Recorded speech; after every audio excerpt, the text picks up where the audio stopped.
everyone, and welcome back to Moving Right Along, a Miss Piggy dog sled podcast brought to you by toughpigs.com. It's the podcast where we watch A Muppet Family Christmas 2 minutes at a time and talk about it a lot. I'm your host, Anthony Strand. And I'm your other host, Ryan Rowe. And I'm your spiggy guest stap, Roz Strand. Spiggy guest step? Just read what's on the page, Frog. I've always wanted to do that bit. Thank you so much. Well, this is the place to do it. Yeah, everybody go watch the Harry Belafonte episode and then you'll laugh. Leggies and Jangle Fins. All right. What a great episode. Yeah. Well, you know what? I should be getting big laughs with this stuff. You should. You know what else is great? What? Minutes 37 and 38 of A Muppet Family Christmas. In these minutes, Piggy goes inside the farmhouse and everyone settles in for the annual carol sing. These really are very good minutes. You like these ones? I enjoyed these a lot. You were pleased? Yeah. So before we get into the carol sing, we have another song. We last week teased that Miss Piggy sang There's No Place Like Home, and she was singing the song Home for the Holidays, which is a song from 1954 written by Robert Allen and Al Stillman, a big hit for Roz's favorite singer of all time, Perry Como. No! That's right. I was going to say, I couldn't tell if you were being sarcastic. That is the opposite of true. I know, you hate that guy. Oh, man, he's the rich little singers. It's not that bad. It's so bad. He puts you to sleep, right? No. He sounds like a moose. It's awful. So if we can talk about this song real quickly, just in general for a second. This line is not in the special, but there's a line in the song that goes, "From Atlantic to Pacific, gee, the traffic is terrific," which is the most 1950s line in a Christmas song. So is this old enough that the word terrific meant bad? Like when terrific was like the equivalent of horrific? Oh, do you think so? I just thought it meant like, boy, that interstate highway system, people are driving across the country. So, but what was it? The traffic is terrific? Yeah, from Atlantic to Pacific, gee, the traffic is terrific. Yeah, I don't know. It could go either way.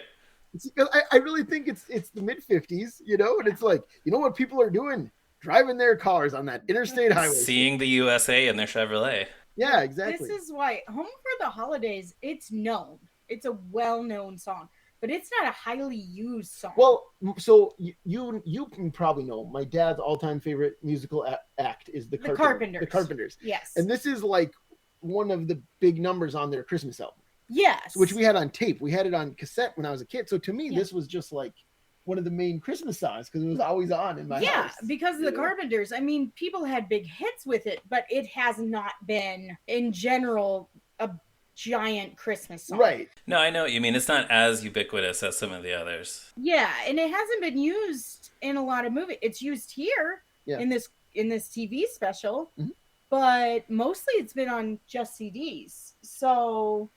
And I blame Perry Como. It could have been better. Well, I did read on Muppet Wiki that Jimmy Dean sang this with the cast of his show in 1963, with Rowlf joining in on the last line of the song. And then the following year, Rowlf and Jimmy Dean together did a duet of the song in 1964. So, I love other than that, I think that's the only Muppet history. That's the only Muppet one. Yeah. Huh. Okay. But anyways, Piggy here sings it as she gets out of the sled. And what I love is that the woodland creatures are singing along. They're the first ones to jump in, yeah. Yeah. There's this great shot of a deer and two bunnies harmonizing. Which rules. They're like, so put their arms up. They like put their little arms up. It's really cute. Their hooves. As she's getting out, Piggy has this note, and I forget which one it's on, but she looks straight into the camera. And she just does this great vibrato on it. But in addition, her little pig lip is quivering perfectly with her vibrato, which is amazing. I got so excited whenever I was looking at this in detail. I'm like, oh my gosh, Piggy's vibrato matches her puppetry. That's the best. That's Frank, I know. Like, Frank Oz is good at his job. It blew my mind because vibrato is not, it's kind of tricky to do in singing because you can overdo it really, really easily. Just like, it's just, then you get this connotation of just being a very old showboat. Yeah. And so the fact that Piggy doesn't overdo it, she does it just enough that it keeps your interest. And then Frank keeps the puppetry so tight on it. And also, this is a man with a fairly deep voice singing a falsetto part. Yeah, it's just amazing how he balanced all that. Like, I don't know if he knew what kind of backhandedness people say whenever they compliment your vibrato. Like, some people are actually insulting you. Yeah. And you have to figure it out through awkward instances with them, but I won't get into that about my personal life. But anyway, I will never compliment you on your vibrato. Okay, thank you. But Piggy's, they do it just perfectly, just enough. So anyway, Piggy's vibrato, really, really good. Awesome. Well, so then as she gets out, she's singing, like you said, then the whole gang gathers on the porch and starts singing along. If you want to be happy in a million ways. And then Kermit says, for the holidays, you can't beat Home Sweet Home. Well, it's not just you can't beat Home Sweet Home. They hold out those last 3 chords. Yeah, but I'm not going to try to sing it. No. But I just want to say it because it's really exciting. Guys, this is a really exciting part. Whenever they hold out those last 3 chords, that second to last chord is really unresolved. And you have like this I'm not a musical theory genius by any stretch of the imagination, but there is a second in there so that it just sounds slightly dissonant. And then I don't know who resolves it, but only one note changes it. And you get this beautiful, happy major chord to end it. And it makes me like bounce up and down because they just drag it out so beautifully. And that's as she walks in. If you want to be happy in a million ways, for the holidays you can't beat Home Sweet Home.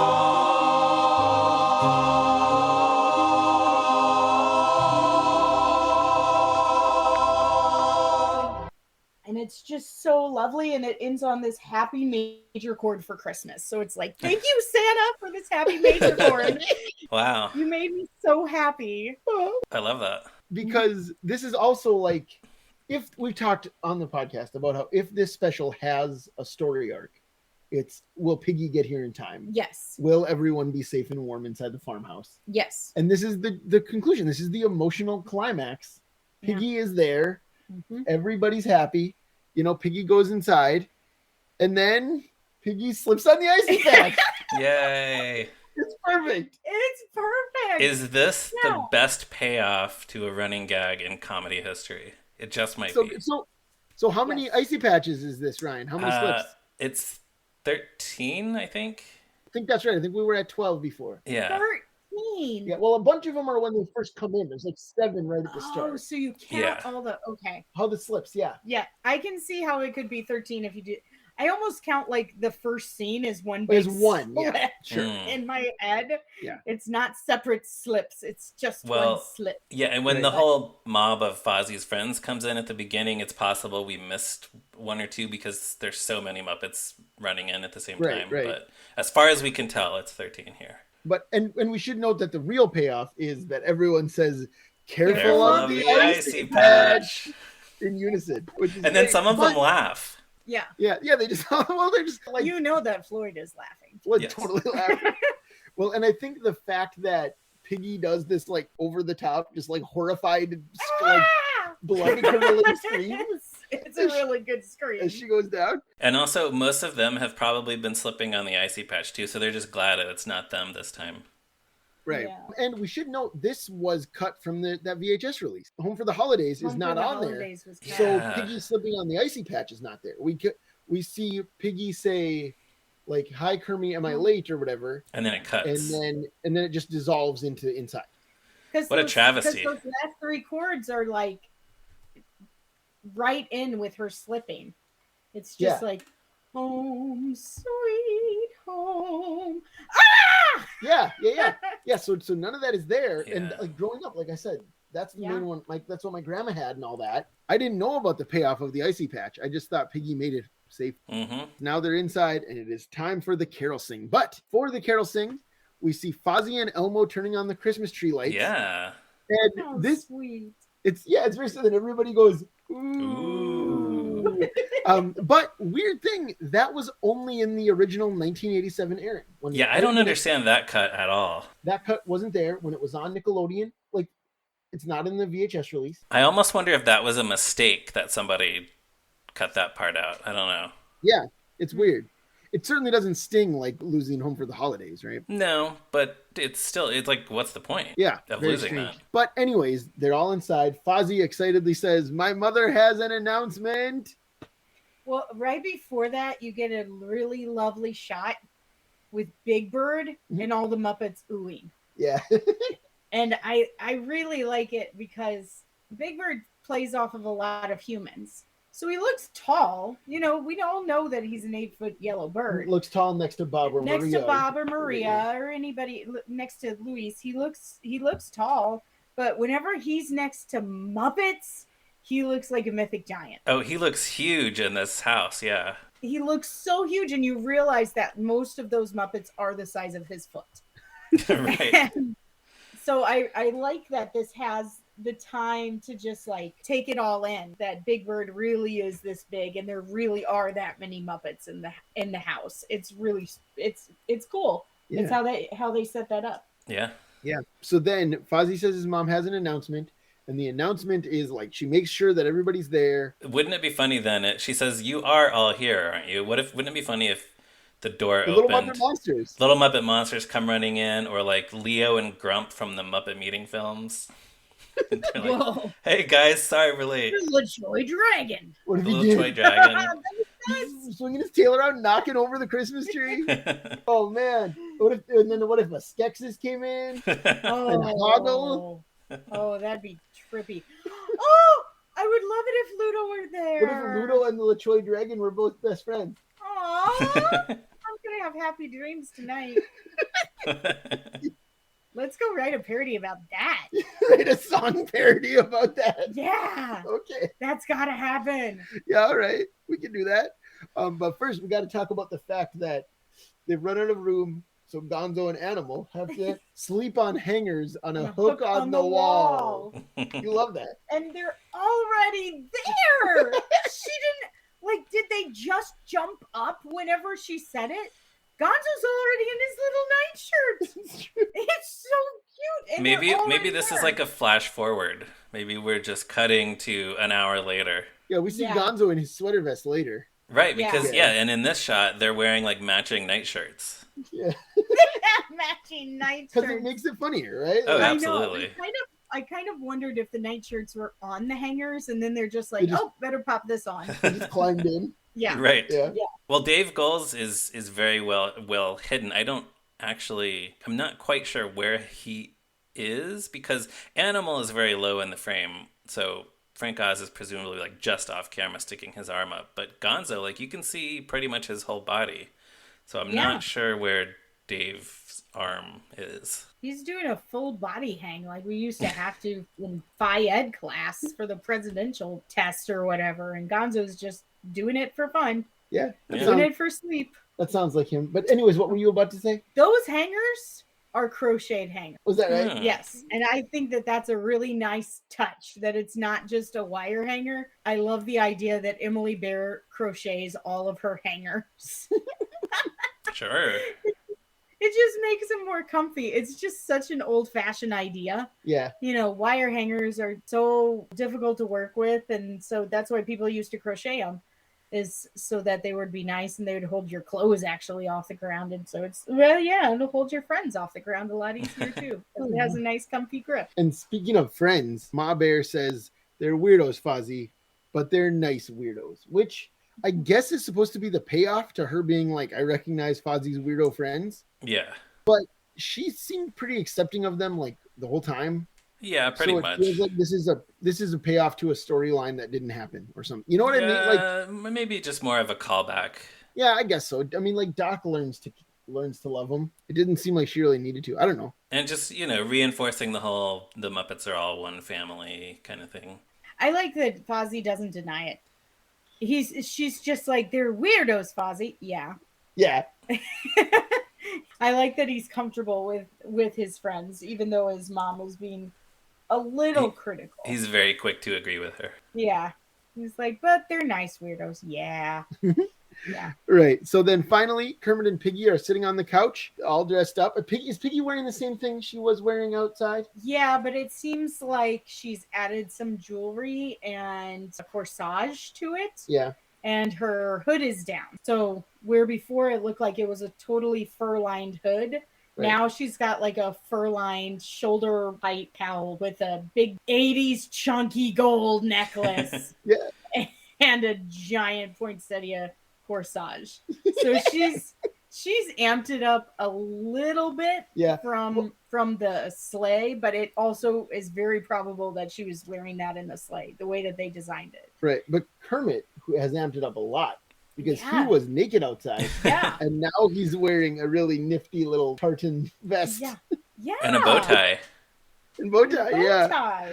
Little buddy. And Robin is sitting next to him. Well, I love that. they're sitting with their two sidekicks, apparently, Robin and Masterson. Masterson.